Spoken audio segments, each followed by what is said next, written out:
Palavras de Lotes, um programa do Centro Científico e Cultural de Macau com a Rádio Freguesia de Belém. Um programa para escutar de olhos abertos e bem postos nas obras literárias, no qual os autores vão abrindo o leque das suas perspectivas sobre o Oriente, a China e Macau. Muito bem-vinda ao programa Palavras de Lotes, Celina Veiga de Oliveira. É um gosto enorme tê-la aqui connosco e poder entrevistá-la. É uma investigadora e uma historiadora ilustre. Nasceu, nasceu em Coimbra, possivelmente, Aveiro. Pronto, Anadia, vá. Anadia. Mas viveu em Macau entre 1980 e 1999, 19 anos. Foi professora de História do Liceu, na Escola de Magistério Primário, na Escola Técnica dos Assuntos Chineses e no Instituto Politécnico de Macau, onde lecionou História de Macau, porque é uma grande historiadora e tem obra publicada. Entre a obra publicada encontramos 2 livros de autoria, Camilo Peçanha, dedicados a Camilo Peçanha, que é um autor de eleição para Celina Veiga de Oliveira. Então, Camilo Peçanha, O Jurista e o Homem, e outro, Cás da Assunção, Um Homem de Valor. E participou em muitos outros, tem muita coautoria. Destaco 4 coautorias. Um em parceria com Isabel Correia, que é interessantíssimo, que é um livro pedagógico e muito bonito, Camões Sabes Quem É, para portugueses e chineses de Macau, uma edição bilingue. Outro que escreveu comigo, e eu sou completamente suspeita, acho o livro fantástico, e é uma história juvenil, e é As 8 Cartas de Macau, de 1998. Outro em coautoria com o investigador e grande investigador de estudos de Macau, ou Macaologia, que é o professor António Aresta, e escreveu então em coautoria com António Aresta Macau, uma História Cultural, de 2009, e um texto mais recente na edição dirigida por Lola Xavier e coordenada por Pedro Dalte, 100 anos de Henrique de Sena Fernandes, publicado em Macau em 2023, e o texto intitula-se Henrique de Sena Fernandes e a construção da memória literária de Macau. Foi coautora e apresentadora de 12 programas de televisão sobre a história de Macau. Esteve ligada às revistas de Educação, Administração e Lotos. Foi assessora para a cultura do governador Vasco Rocha Vieira e regressou a Portugal a 19 de dezembro de 1999.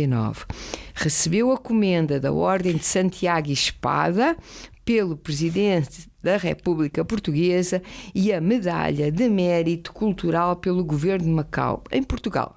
Fundou a editorial Tágide, especialmente dedicada à edição temática oriental, e é atualmente vice-presidente da Comissão Asiática da Sociedade de Geografia de Lisboa. Bom dia, senhora investigadora!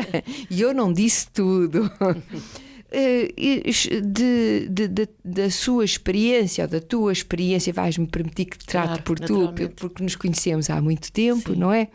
Da tua experiência em Macau resultaram vários programas de televisão, entre os quais os arquivos do entendimento. E porquê os arquivos do entendimento? Então vamos lá contextualizar.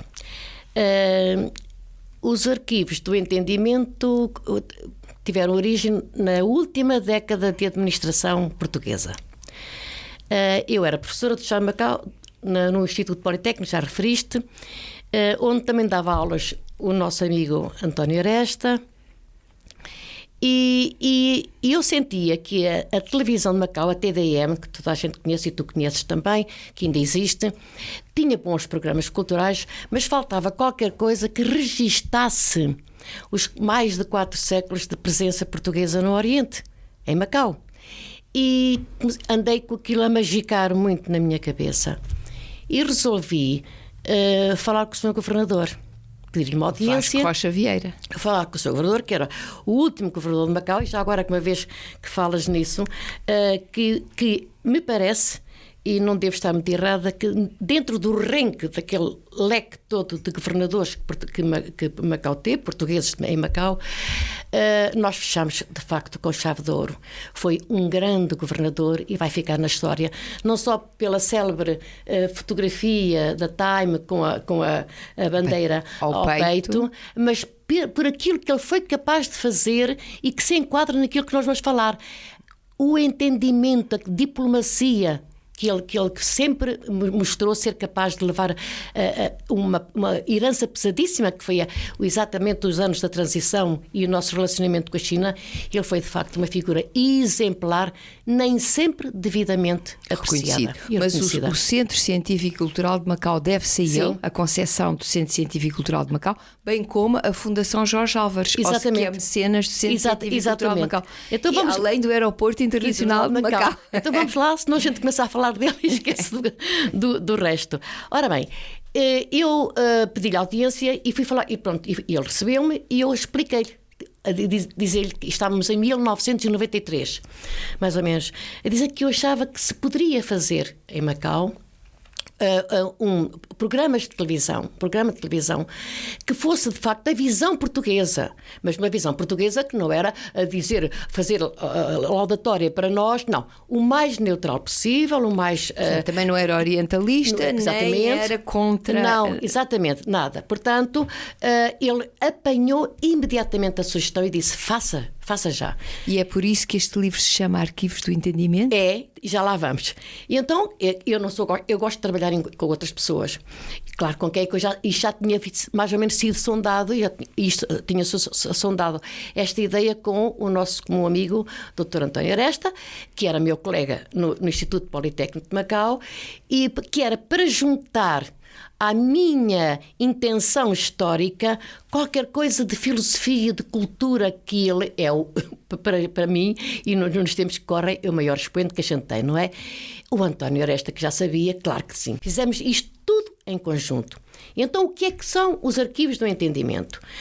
O próprio título já foi resultado de uma opinião geral, porque, entretanto, quem foi o nosso realizador? Foi um realizador que foi de Portugal para lá. Rui Nunes, um grande realizador. Então, nós com a equipa dissemos que tínhamos que ter uma frase, um título que, de certa forma, fosse o súmulo, que é uma espécie de sumo da nossa presença. Então, arquivos. Arquivos porquê? Porque nós tínhamos que nos basear em dados históricos, não é?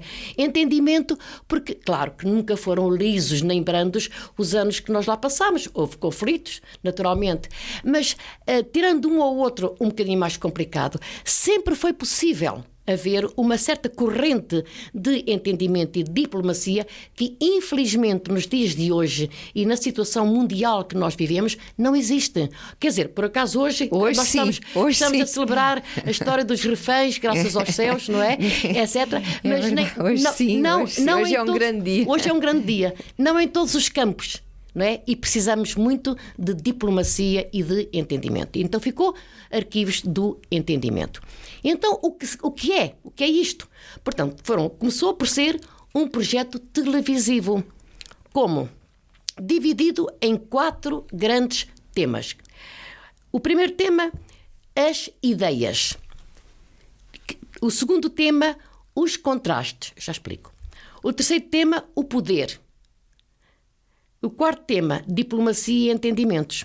Ora bem, nas ideias, cada grande tema tinha 3 subtemas. Nas ideias, nós começávamos pelo mito e realidade. Eu não queria falar muito, só queria dizer, mito e realidade. No fundo, o mito. Todo o Ocidente tem aquele mito sobre o Oriente, não é? O fascínio, as sedas, o Marco Polo. Eu não queria falar muito sobre Marco Polo e essa de Queiroz a alimentar com mandarim no século XIX. O mito, o que era o mito. E depois a realidade. A realidade só se começou a perceber quando nós chegámos a Macau. Fomos para o Oriente. Depois, a linfatei. Linfatei, como tu sabes, que ainda por cima tu és sinóloga, terra de lotos, não é? A terra de lotos. Sou uma aprendiz. És uma aprendiz, pronto. Tu, mas aprendeste muito com os jesuítas, não é? Que nos levaram para lá e que enalteceram o nosso nome e o nome do Ocidente, o nome de Portugal e do Ocidente também na corte imperial chinesa. Depois, o sortilégio do Oriente. Temos um leque enorme de personalidades que lá estiveram, mas eu naturalmente escolhi os meus 3 preferidos, que, como tu sabes, Venceslau de Moraes, não é? O teu querido amigo Manuel da Silva Mendes, que é filósofa como ele, o estudioso do taoísmo filosófico, que tem um livro fantástico. Tem um livro fantástico. Taoísmo filosófico que vale a pena. Qualquer português devia ler. Devia ler, exatamente. Sim, ele tem muitas coisas escritas e a descrição que ele faz de Macau, quando a gente chega a Macau, ainda hoje eu a sinto quando lá chego. Não vou lá muitas vezes, infelizmente, eu já quase nunca. E Camilo Peçanha. E o teu grande amigo? O meu grande amigo Camilo Peçanha, que é um poeta fantástico. E para o ano... É o grande simbolista. Para o ano devíamos falar dele. Porque faz 100 anos que... portanto, ele morreu em 1900... Faz 100 anos que ele morreu. Teve uma vida miserável, mas foi um grande poeta. Mas foi um grande poeta, foi um grande poeta. E então, estas são as ideias. Mito e realidade, Linfatei, o sortilégio do Oriente, 3 programas de televisivos. Depois foi o outro segundo tema, os contrastes.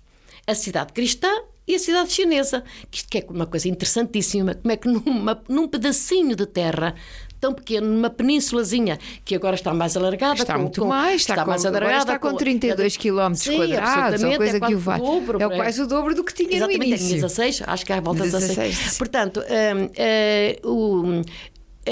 isso são os aterros, para quem não sabe, os aterros que sucessivamente se vão conquistando ao mar e, portanto, sendo que o último Cotai cresceu, inchou de uma maneira. Eu estive lá em dezembro último a receber o último prémio que tu não mencionaste. Faz favor de me... do Instituto Internacional de Macau, do Dr. Jorge Rangel. Exatamente. Faltava este. Falta-se muito bem lembrar. É muito importante. É muito importante que o Instituto Internacional de Macau tem tido um papel muito importante para o desenvolvimento e o incremento da cultura em Macau. Manter a cultura e o relacionamento a identidade macaense. Do Dr. António, do Dr. Jorge Rangel, que tem sido uma grande figura de manutenção da nossa presença lá e da ligação com a China. E o prémio chama-se Prémio Identidade, não é? Prémio Identidade, cá está a identidade de Macau. Pois. E foi o ano passado, ou seja, foi em 2024 que tu recebeste. Eu recebi-o em 2020, então pois nós estamos em 25, não é? Portanto foi em 24 que eu recebi, sim, pronto. Ora bem, então, a cidade cristã e a cidade chinesa, já disse, depois naturalmente o poder repartido, porque nós estivemos lá, fomos para lá, mas nunca aquilo foi completamente português. Não é? Há uma frase que depois daqui a bocadinho falo, quando eu falar dos livros. Aquilo nunca foi completamente português. Aqui está, outra vez, o entendimento. Aqui está a cedência. Não havia dogmas absolutos, embora houvesse tentativas de haver. Mas, quer dizer, havia sempre qualquer coisa que fazia com que, eu costumo dizer, quando vejo muitos dos nossos políticos a falar assim, a esta gente falta um estágio a viver em Macau. Um estágio a aprenderem a política em Macau. Bom... É preciso um grande jogo de cintura. É um grande jogo de diplomacia, porque é preciso fazer cedências, aliás, aceitar a posição do outro. Já agora, se me permites, a tradição filosófica chinesa distingue-se da tradição filosófica ocidental, porque a tradição filosófica ocidental é crítica e não faz esse jogo de cintura. E a tradição filosófica chinesa é pela harmonia. Exatamente. E pela tensão dos opostos. Exatamente. Ou seja, consideram logo à partida que é impossível um entendimento absoluto. Então vamos ceder de parte a parte até chegar a um ponto de harmonia. Exatamente. E então a segunda era o poder repartido, já falei, e depois eram os contrastes. Porque nós tivemos, isto aqui está muito ligado entre o que se passava na história em Portugal e o que se passava na China. Portanto, havia algumas vezes em que nós tivemos que nos sujeitarmos ao poder chinês, graças aos céus que tivemos uns grandes diplomatas que foram os nossos amigos jesuítas na corte de Pequim, sim, mas isto houve ali momentos de alguma tensão. E ficámos sem um tensão, governador. De intenção, e isso foi mais foi no século XIX, quando Ferreira do Amaral foi assassinado em 1849. 1849. Ele esteve lá entre 1846 e 1949. Depois, entretanto, um bocadinho o terceiro grande tema, a afirmação da autoridade, o poder. A afirmação da autoridade portuguesa, a imposição do domínio português, lá está, era agora que eu iria falar do Ferreira do Amaral, e depois o reconhecimento formal da soberania portuguesa. Porque é que nós queríamos? Nós queríamos que, ao contrário de Hong Kong, que Hong Kong, como tu sabes, foi fruto da vitória da Inglaterra nas guerras do ópio, eles tomaram conta de Hong Kong, do CUR, ponto final. Através da força das armas. Através da força das armas, com as guerras, no final das guerras do ópio. Bom, o que é que nós queríamos? Nós queríamos, de certa forma, uma coisa... e eles instalaram-se com um poder enorme, os britânicos em Hong Kong. E, no fundo, o que é que os portugueses... Eram a grande potência naval do século XIX. Portanto, eles tinham todo o poderio... Absolutamente. Era a grande potência. Exatamente. Foi o tempo deles. Bom, então... Exato. Todos nós tivemos o nosso tempo. Nós foi no século XVI. Nós foi no século XVI. A nossa artilharia, muito boa. Gostavam muito da nossa artilharia. E precisaram dela, muitas vezes. Bom, ora então, nós queríamos qualquer coisa que nos desse maior garantia de que estávamos a pisar um chão que também que era nosso, que estavam lá chineses, sim senhor, com quem nós até nos dávamos muito bem, sobretudo com aqueles que viviam lá, mas aquela intromissão sistemática das autoridades mandarínicas afligia um bocadinho aos portugueses. Nós queríamos qualquer coisa, um documento. Bom, não vou contar agora aqui a história toda. Nós nunca chegámos a ter, de facto, assim, um reconhecimento completamente formal ou a 100%. Ora bem, e o último grande tema, que era a diplomacia e o entendimento. Os ritos e formulários da Corte de Pequim, que era interessantíssimo, porque as pessoas que vinham daqui, nós, só vou usar uma expressão um bocadinho prosaica, os ocidentais, quando chegavam à China, e aquela sumptuosidade dos formulários chineses, nós éramos um bocadinho labregos, ou seja, tínhamos uma maneira de ver e de agir tão distante, tão diferente, que de facto era necessário... Deu conflitos diplomáticos. E era necessário... Com Tomé Pires. Absolutamente. Com Tomé Pires foi aquela desgraça, mas isso foi no princípio. Depois as pessoas eram como que preparadas, eram os próprios jesuítas que muitas vezes preparavam para ensinarem aqueles rituais, a postura do corporal, como é que se devia estar perante o imperador. E as pessoas tentavam fazer isso. Nós portugueses, tentámos fazer muito isso. Pois nessa altura, quando falámos da história de Macau, eu conto-vos a história de uma embaixada inglesa. Agora não, que é para ficar assim... Ficar com água na boca. Água na boca.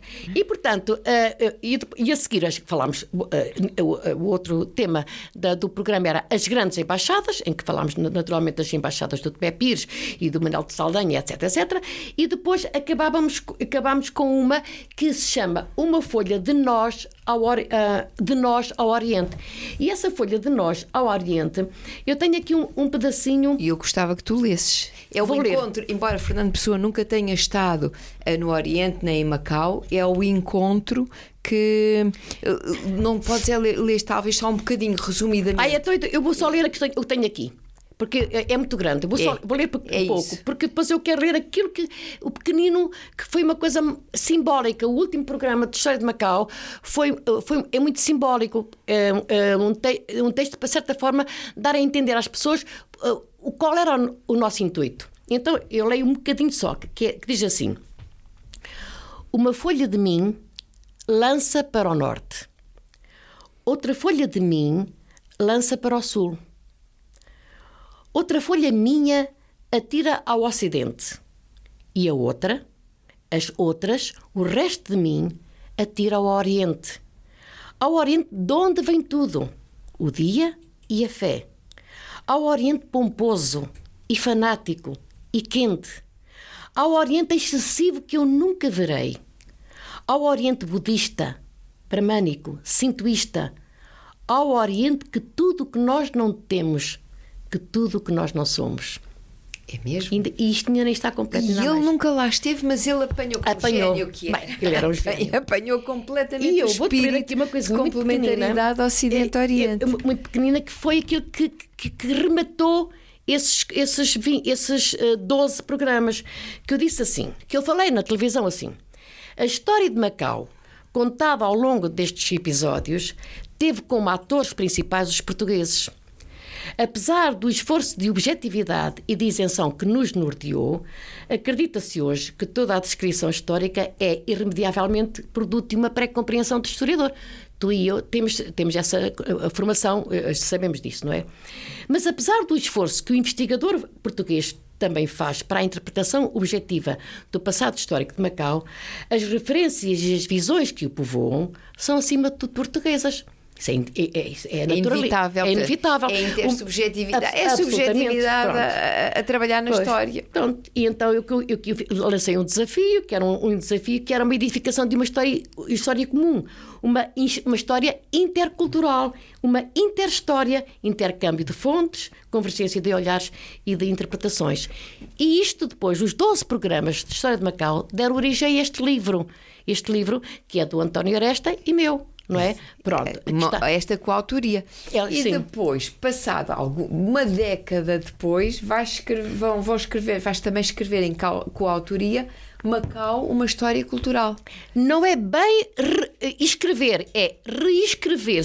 É melhor, acho que é a palavra mais certa. Então, e porquê é reescrever? Olha, porque foi um convite que nos foi formulado pela Fundação Jorge Álvares, que já falámos dele, do nosso grande governador Vasco Rocha Vieira, para nós remodelarmos os arquivos do entendimento, que eram grandes, e fazermos uma história com um toque, aliás, também esse toque pedagógico também norteou um toque pedagógico, também que as pessoas norteou os arquivos do entendimento. Porquê? Porque não é uma coisa muito pesada, não é? Que as pessoas ficam fartas.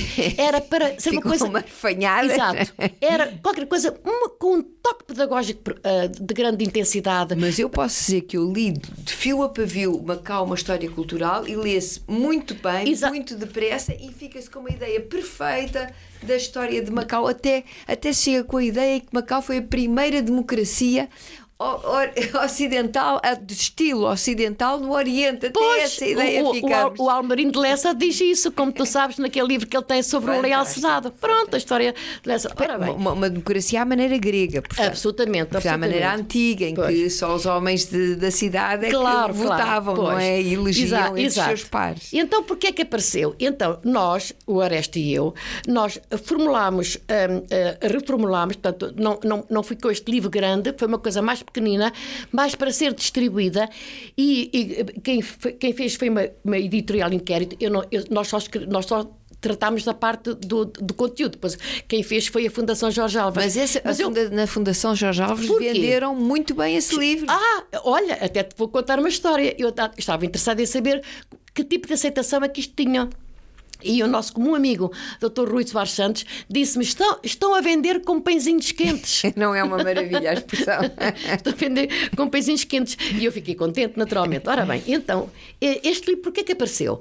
Porque em 2009 cumpriam-se 10 anos a primeira década de administração chinesa em Macau e a primeira década em Portugal, onde já não tínhamos a responsabilidade administrativa em Macau. Portanto, isto fez sentido. Houve uma grande...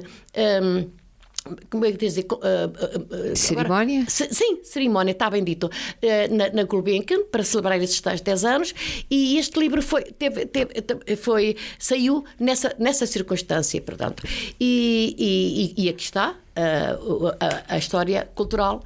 Daí muito bem resumida, muito pedagógica, e lê-se muitíssimo bem, portanto, e é aqui uma edição que está acessível a todos. Exatamente. De maneira que quem queira, Macau, uma história cultural, vale muito a pena, e fica-se com uma ideia muito boa. Mas eu agora já acho que este livro já não está à venda, não sei, não faço ideia. Eu não sei se a Fundação Jorge Álvares ainda tem alguns exemplares, não faço ideia. Acho que sim. Em relação a Macau, uma história cultural, Depois de Macau, uma história cultural, o que é que se segue em relação a Macau? Tu pensas voltar a Macau, escrever sobre Macau?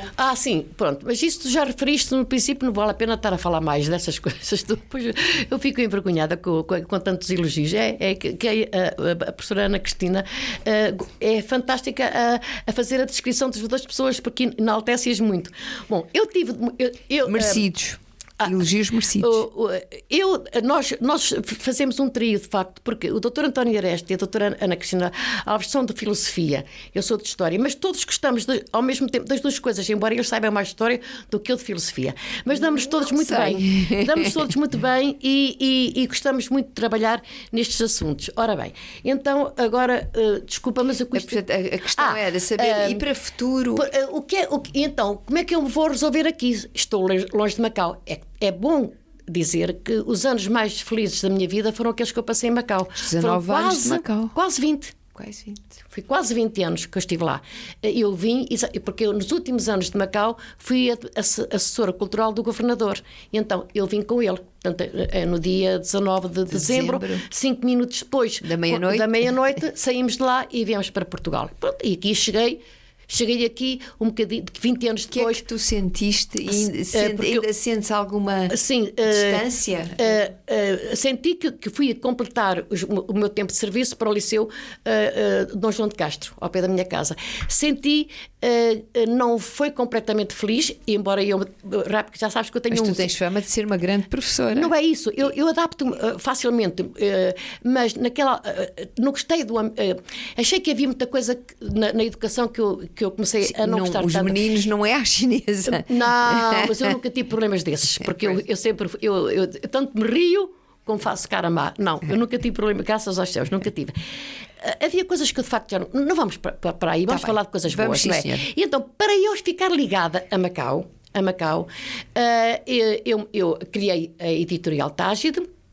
Como tu sabes, o nosso amigo António Aresta também esteve envolvido, mas não participou muito porque ele, entretanto, foi trabalhar para Moçambique, como tu sabes. E com o quê? Que era uma editora necessariamente generalista, mas com forte incidência oriental. E, portanto, Macau esteve sempre presente, como esteve presente muita coisa. Portanto, eu também lancei muitos livros sobre Macau. Tu continuaste ligada a Macau aqui, procurando sempre a memória de Macau através da editora. Sim, talvez dei um curso de História de Macau na Sociedade Histórica da Independência de Portugal, na CHIP.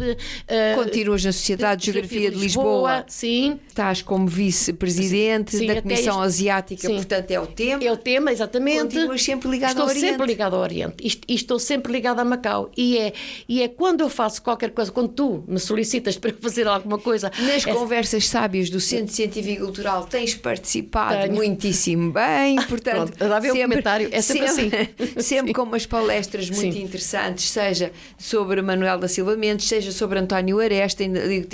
Nós fizemos uma homenagem a António Aresta e lá estivemos todos juntos. É verdade, na última cerimónia ou intervenção em que o nosso governador Vasco Rocha Vieira esteve presente. Foi passado uma semana, nem tanto, não chegou, ele adoeceu. Pois foi. Enfim, são coisas da vida. Portanto, e partiu a 22 de janeiro de 2025. Este ano já. Pronto, então, estou sempre ligada a Macau. Não é só a Macau, é a Macau e ao Oriente, porque eu também gosto muito do Japão, como tu sabes, e também gosto muito da China, sei menos. E da Índia também acho. Da Índia, sim, mas sim, da Índia. Ou da Ásia Central. Sim, mas menos. Quer dizer, de facto, o que eu gosto mais é de Macau. Depois gosto do Japão e da China. Aí contrabalança-se. Mas, de facto, Macau é a minha fonte. E Macau cresceu nesse triângulo entre a China e o Japão. Absolutamente. Não teria florescido como floresceu se não tivesse havido o celebérrimo comércio, claro, em que nós éramos privilegiados, porque fazíamos o comércio em exclusivo, e é por isso que daí que vem aquele célebre ditado negócio da China. Exatamente. Fazíamos uns negócios com a ajuda dos padres da Companhia de Jesus, que verdade. Por um lado se dedicavam à cultura, mas por outro não tinham qualquer pejo em atirar as mãos à obra e fazer de intermediários. Isto porquê? Porque porque como eles tinham convertido muita gente em Nagasaki, sobretudo onde nós tivemos mais tempo, como eles tinham convertido muita gente, eles eram essenciais para servir de intermediários, porque os japoneses... Absolutamente, até porque aprenderam. Os jesuítas foram inegavelmente pessoas inteligentes. Padres inteligentes, como queiram chamar, intelectuais inteligentes. Porquê? Seguiram a política da culturação fantástica. Eles foram para a China, mas aprenderam o chinês. Eles foram para o Japão, mas aprenderam o japonês. E foram bons até nas duas línguas. Até nisso foram grandes falantes das mesmas línguas. E, portanto, isso era uma maneira de aproximar os povos fantásticos, até porque os entendiam, falavam com eles, escreviam e, portanto, passavam a mensagem e recebiam a mensagem.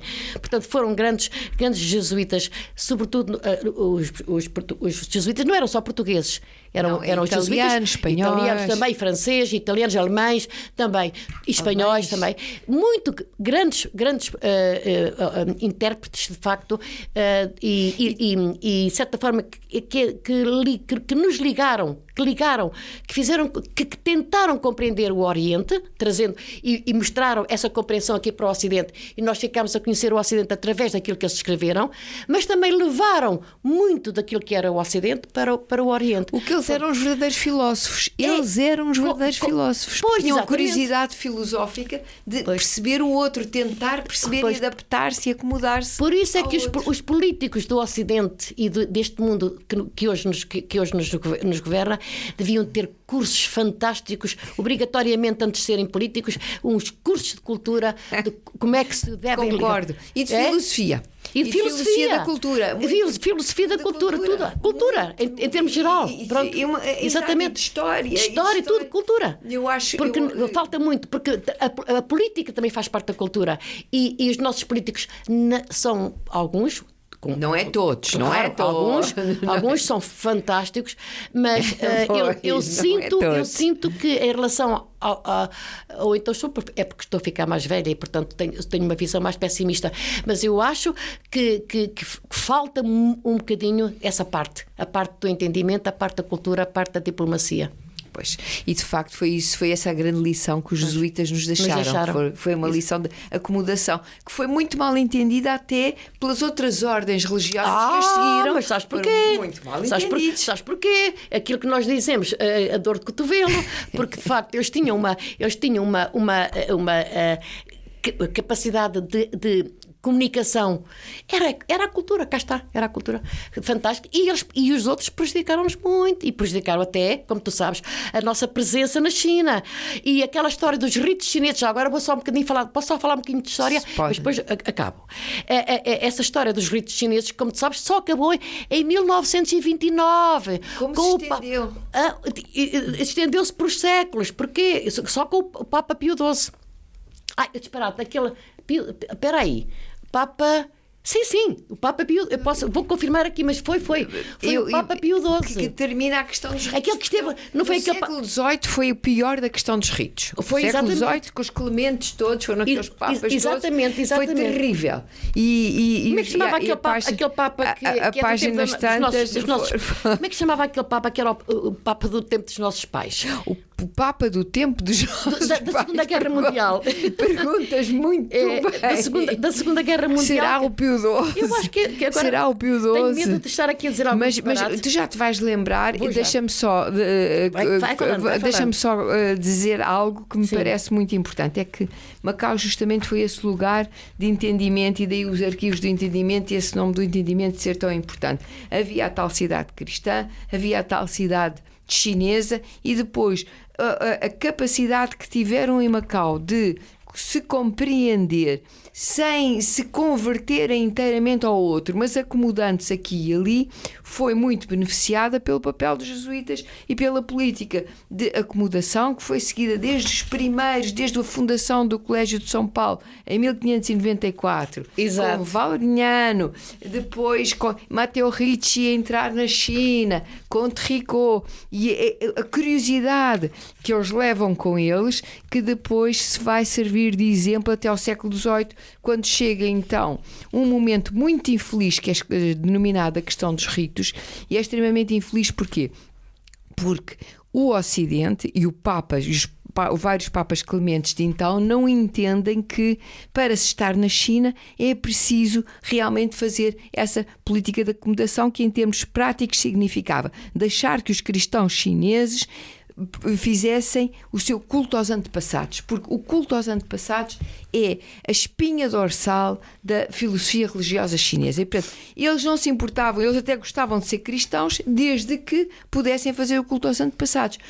Quando o nosso Papa Clemente, então, um dos Clementes, não sei qual é o número, mas quando um dos Clementes diz que não pode ser feita não se pode, tem que escolher entre o culto dos antepassados e a religião cristã, o que acontece é que o imperador, muito bem, o imperador Jing, ainda por cima, Manchu, que vem lá de cima da Manchúria e tem pouca sensibilidade a estas questões religiosas ocidentais, diz, bom, então se na China não são capazes de seguir as regras chinesas, vamos expulsar os cristãos da China. E foi assim que se veio um grande desentendimento. Pois, olha, eu não consegui ver porque, mas eu acho que é mesmo o Papa Pio XII que fez em 1939, que eu 1939, que acabaram os ritos.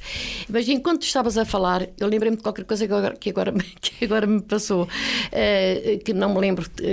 Mas de qualquer maneira eu queria-te agradecer. Já acabou a nossa aula? Já acabou a nossa aula, mas é uma primeira aula, aula de outras que se hão de seguir no futuro. Sim. E que todos nós vamos aprender muito contigo, pela tua capacidade, pela cultura que tens, pela fantástica historiadora que és. De maneira que eu conto que esta não seja, que seja só, como tu disseste, a primeira aula. Não é a primeira. A primeira de muitas que se hão de seguir. Está bem. Está bem? Vamos fazer. Muito obrigada por teres vindo. Obrigada, e foi realmente um grande gosto. E até à próxima. Até à próxima. Palavras de Lotes. Um programa do Centro Científico e Cultural de Macau com a Rádio Freguesia de Belém.